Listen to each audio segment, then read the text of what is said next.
Apesar da chuva que caiu no último fim de semana ter ajudado a dar aquela aliviada no tempo seco, o cenário é considerado alarmante, já que neste ano a seca começou antes do previsto, o que torna a situação ainda mais delicada. Esse é o Ribeirão Claro, responsável por abastecer 40% da população de Rio Claro. Há 3 meses, a situação já era crítica por aqui. E como podemos ver, o nível do rio está cada vez mais baixo. E sem uma chuva suficiente, a cidade entrou em alerta hídrico. O Ribeirão Claro ele sofre um pouco mais do que o Rio Corumbataí, né, que é o nosso segundo manancial.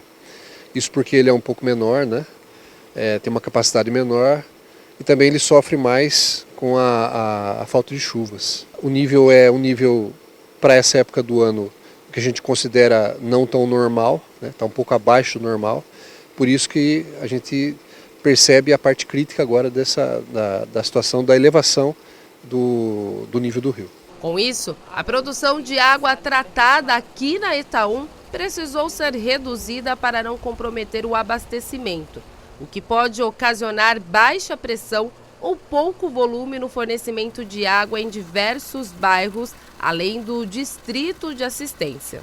Em dias normais nós captamos 400 litros por segundo, né, com 4 bombas aqui ligadas.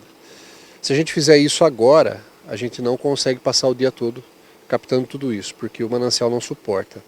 Então a gente precisa fazer uma diminuição no bombeamento, né, para que em torno de 300 litros por segundo, ou às vezes até um pouco menos do que isso, para que a gente consiga manter a ETA abastecida com água bruta, né, para que ela consiga tratar e distribuir para a cidade toda. Segurando a captação, a gente também segura o tratamento, então a gente trata um pouco menos de água, né, do que comumente acontece. O que impacta nisso? A torneira vai ficar com água um pouquinho mais fraca, né, uma pressão menor, um volume, uma vazão também menor, que é para poder distribuir para a cidade toda a mesma quantidade.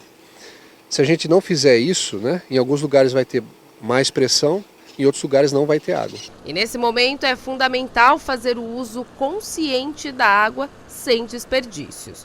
Caso contrário, a cidade pode enfrentar um racionamento. A gente nunca gosta de falar em racionamento, né? É uma palavra complicada e a gente gosta mais de falar em equilíbrio do tratamento, né? É lógico que se não chover, né, nos próximos 2 meses, a situação vai ficar cada vez mais crítica. Se não houver também um apoio, né, uma colaboração da população em gastar água de forma bem equilibrada, o que vai acontecer é que nós não vamos ter por muito tempo, né? Então a gente conta com a população também nesse sentido, para que utilize a água de forma racional.